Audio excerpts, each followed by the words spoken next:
is Juliet Bvekwa. I'm the founder of Shekinah Glory organization. I was actually born in Zvishavane and grew up here. Though I'm a supply chain specialist by profession, and I'm also a humanitarian worker, I actually move around various countries and NGOs working or supporting humanitarian contexts. I've worked in a number of countries, and I started my career here in Zimbabwe. I'm fourth born in a family of 9. Both of my parents are late. Shekinah is my passion. It's actually a calling for me. Besides my profession, where I'm a logistician, Shekinah is what I love to do. I love working with children. I love supporting children. And I have found my passion to be very important in the district where I was born. Instead of moving away from Zvishavane, I have stayed. And I've realized implementing or establishing Shekinah in Zvishavane district has been so satisfying. I found that to be as fulfilling and very satisfactory to me as a person. So I'm actually a mother to a lot of children. I'm a mother to a lot of children in the children's home, in the community of Zvishavane, to everywhere I work.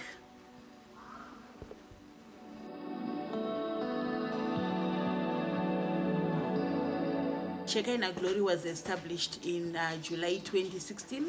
That's when we got the green light to start implementing activities.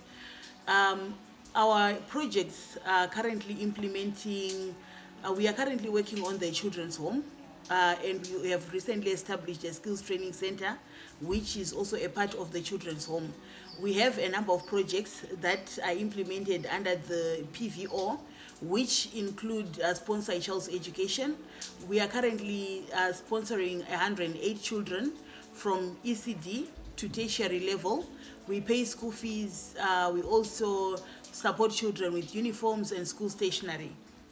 We also have a project where we support HIV positive children and young people in the communities. Currently, we have 13 support groups at the 13 out of 15 health centers in Zvishavane district. So this HIV project works by establishing support groups at health centers, which are kind of like platforms for networking, sharing challenges, and dealing with stigma and discrimination. We also distribute sanitary pads to young girls. Most of our activities are focused on supporting young people.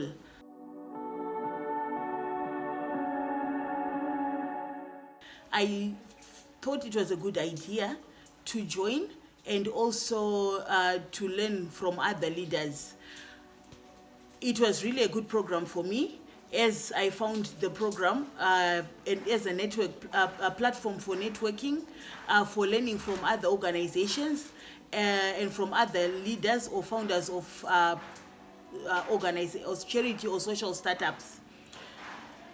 I've also got to learn from the best facilitators in that program across a number of subjects and activities, which included working with the communities, engaging stakeholders, and managing even funding. My background is supply chain or logistics, so I found the community leadership program a very good addition to my knowledge and the experience that I actually gathered. I actually started implementing a lot of the things that I learned from that program, and some of the things are inclusive of policies, HR, fundraising, finance that we were taught during the program period. And I found that we have changed Shekinah Glory organization a lot. We also went through stakeholder engagement, which also helped me to realize the impact and the value of stakeholder engagement.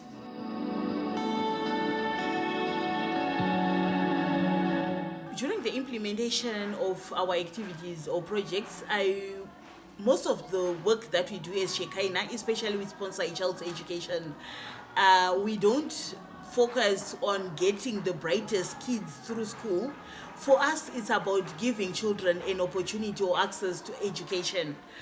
Most of the children that we target are those children who would not even see the door to a classroom if they are not supported.